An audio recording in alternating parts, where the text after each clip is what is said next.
Have you ever had that feeling where you just know something is about to go wrong? You can't quite put your finger on it, but the air feels heavy. That is exactly what's happening in Los Angeles right now. It's like the whole city is holding its breath, waiting for the other shoe to drop. Everything we thought was stable for the Forresters and the Logans has just shattered in a matter of days. It makes you wonder, doesn't it? What if the people you trust the most are actually the ones you should fear the most? We're not just talking about a little bit of drama here. We're talking about a full-on storm of chaos that has crashed into these powerful families out of nowhere. The crazy part is how it all started. It didn't start with a bang. It started with whispers. You know the kind I mean. Those tiny, quiet things you usually just brush off. But in this world, whispers are like cracks in a dam. They grow louder and sharper until the whole thing just explodes. And man, did it explode. We've had 2 shocking deaths hit back to back. There was no time to cry. There was no time to even process what was happening. One second everyone is worried about fashion shows and who is dating who, and the next there is absolutely no sense of safety left. Honestly, it feels like these aren't just random tragedies. They feel calculated. They feel like a message is being sent. Why would someone do this? Well, think about it. If you wanted to destroy a family, you wouldn't just take them out all at once. You'd make them watch each other fall. You'd make them live in fear. And right in the middle of this mess stands Chief Baker. You have to feel for the guy. He's trying to make sense of a situation that just refuses to be simple. Every time he thinks he's found a connection, it just makes things more complicated. Every suspect he looks at seems guilty and innocent at the same time. It's a total nightmare for an investigator. But here is the really unsettling part. This isn't just about solving a crime. It's about uncovering a truth that might be way more disturbing than anyone is ready to handle. The atmosphere in the show right now is just suffocating.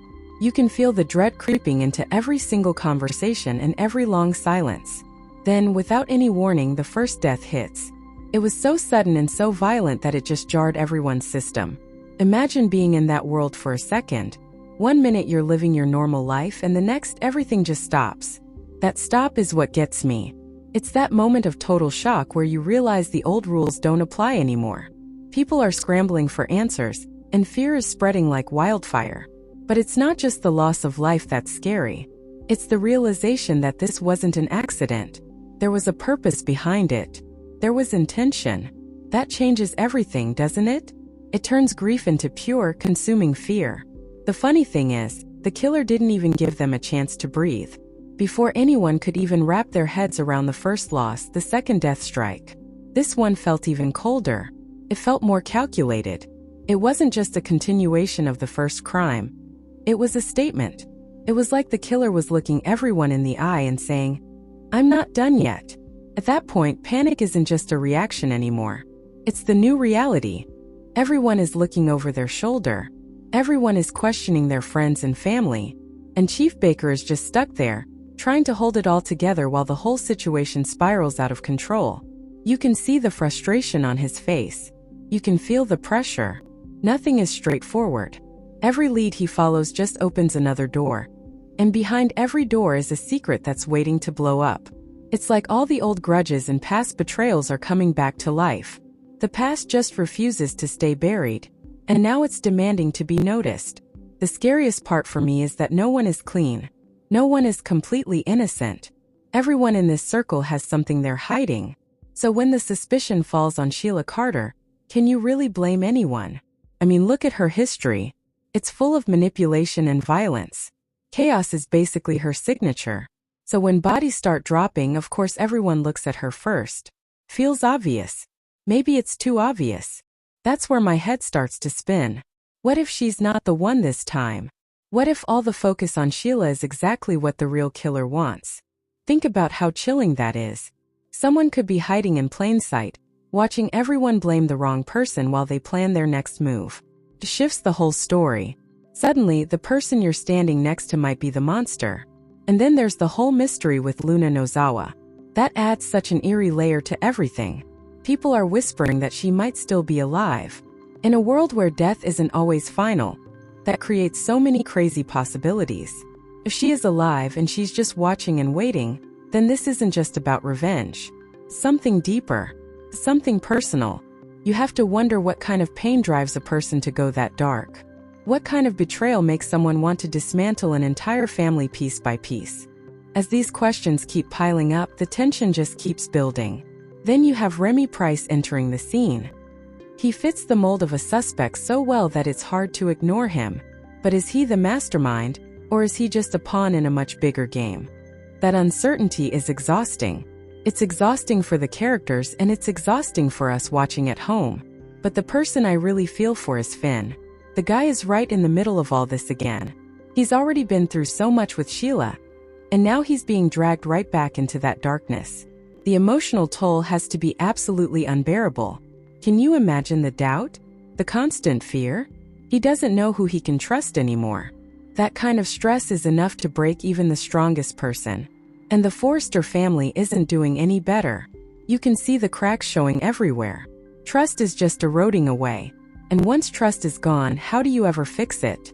Every conversation feels loaded with hidden meanings. Every decision feels like a huge risk.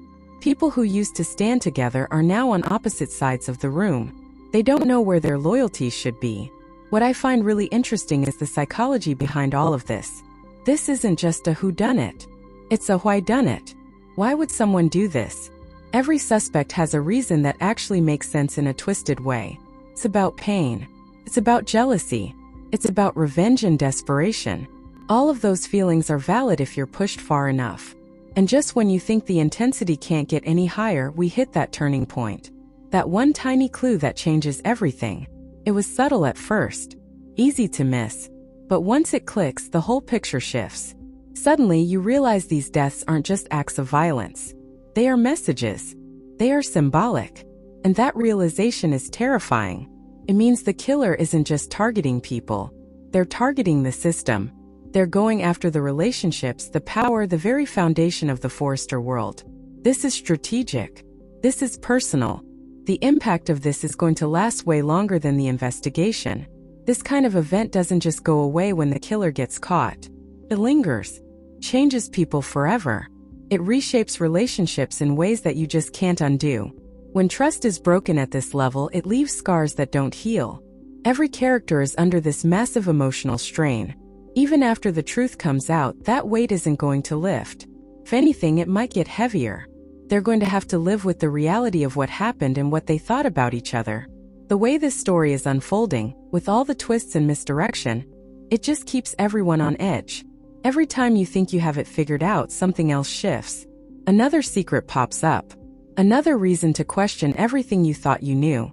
If it turns out Sheila isn't the true culprit, that is going to flip everything on its head. It forces the audience and the characters to rethink everything.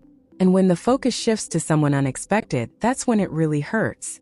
Those are the betrayals you never see coming. When the truth finally comes out, it's not just going to expose a killer. It's going to expose everyone. It's going to show their secrets, their weaknesses, and the choices they made when they were scared. The aftermath isn't just about getting justice. It's about dealing with the mess that's left behind. Because in the end, solving the mystery doesn't fix the damage. Just makes it impossible to ignore. In my opinion, the most chilling part of this whole thing isn't actually who did it. It's how easily every single one of them could have done it. That changes how I look at every character moving forward. It makes you ask a really uncomfortable question. Are these people just victims of a bad situation, or are they the ones who built their own downfall? It's unsettling. Even if justice is served, does anyone really win? When secrets go this deep, they don't just disappear. They evolve. They turn into something even more dangerous.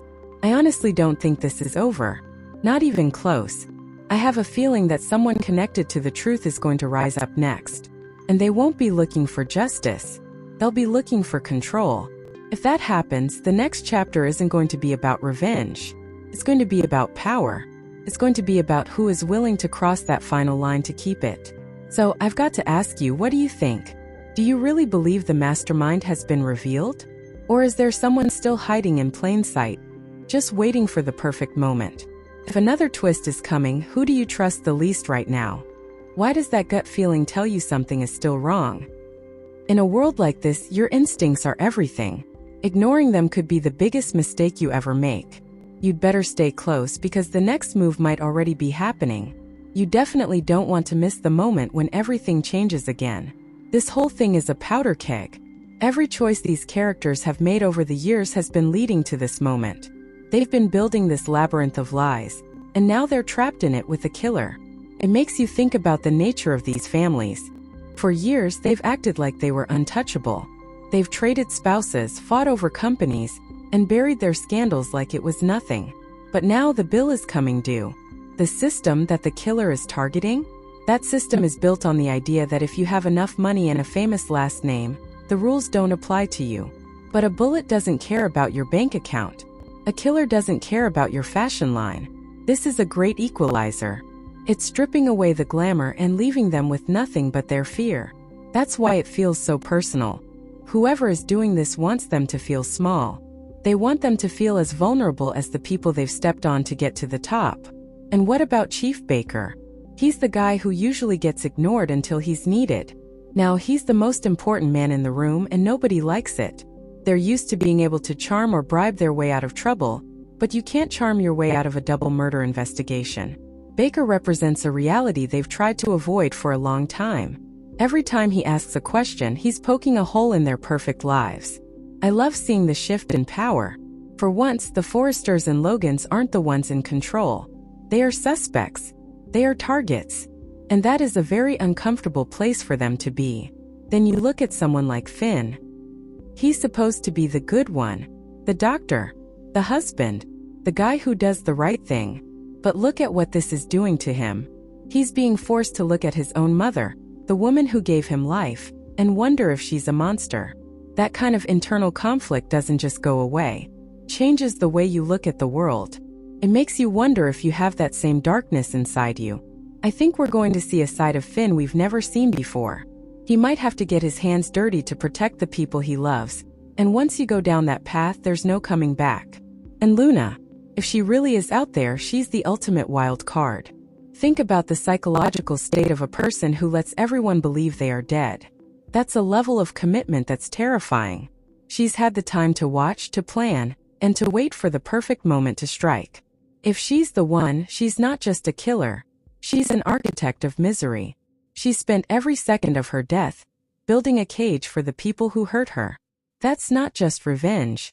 That's an obsession. It's the kind of thing that makes for an incredible story but a horrific reality.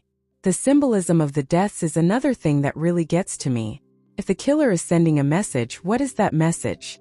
You're not safe? Your secrets will find you? Or maybe it's, I am the new power in this town. Every crime scene is like a chapter in a book no one wanted to read. The killer is directing this whole thing. They are choosing the location, the timing, and the victims to tell a story.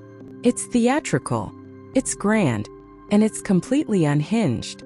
It shows that we're dealing with someone who doesn't just want to kill. They want to be remembered. They want to leave a mark that can never be erased. As we look forward, the stakes couldn't be higher. This isn't just about who gets arrested. It's about who survives the fallout. When the truth comes out, it's going to be like a bomb going off.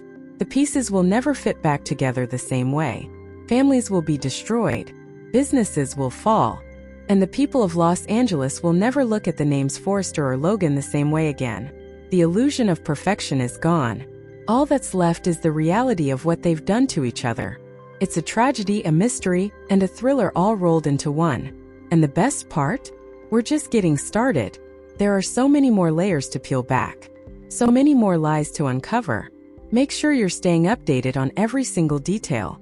This isn't the kind of story where you can miss an episode and still know what's going on. Every glance, every word, every whisper matters. We're watching it all and we're going to keep breaking it down for you. Because in a city of shadows, you need someone to point out where the monsters are hiding. Don't forget to like this video and subscribe to the channel so you never miss a beat. We want to know your theories. Who is your number one suspect? Who do you think is actually innocent? Tell us in the comments. We're reading all of them and some of your ideas are actually blowing our minds. This is a community of detectives and together we're going to figure this out. The road ahead is going to be dark. It's going to be twisted. But it's also going to be some of the most exciting television we've seen in years. So stay tuned, stay alert, and most importantly, stay safe. Because you never know who might be watching. The next move is coming, and it's going to change everything. We'll be right here to talk about it when it happens. Thanks for being part of the journey. We'll see you in the next one, where we'll dive even deeper into the secrets that are rocking Los Angeles. Until then, keep questioning everything. The truth is out there, but it's buried under a lot of lies. We just have to keep digging. See you soon. In the current climate of Los Angeles, where a suffocating atmosphere of dread has settled over every conversation, the question of who to trust is becoming impossible to answer. Based on the sources, there are several key figures who warrant your suspicion, but for very different reasons. Sheila Carter.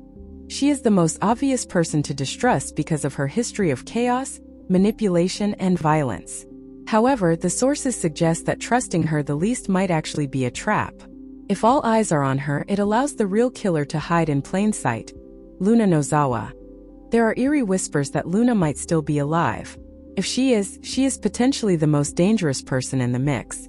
The sources describe her as someone who could be watching, waiting, and planning a deep, personal revenge rooted in a pain so dark it turns a person into a mastermind. Remy Price. His history and behavior fit the profile of a suspect in a way that is hard to ignore, though it is unclear if he is the mastermind or just a pawn in a larger, more complex puzzle.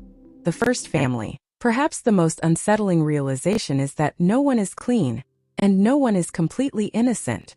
Trust within the core families is eroding so quickly that people who once stood together are now on opposite sides, loaded with secrets that are waiting to explode. The sources indicate that the killer is not just targeting individuals, but the entire system and power structures of this world through deeply symbolic messages. Because every suspect has a believable, understandable reason for their actions, whether it's jealousy, revenge, or desperation. Your instinct to trust no one is actually supported by the reality of the situation. Ultimately, you might trust the First Family the least, as they may be the architects of their own downfall, due to the buried truths and old grudges they've tried to keep hidden.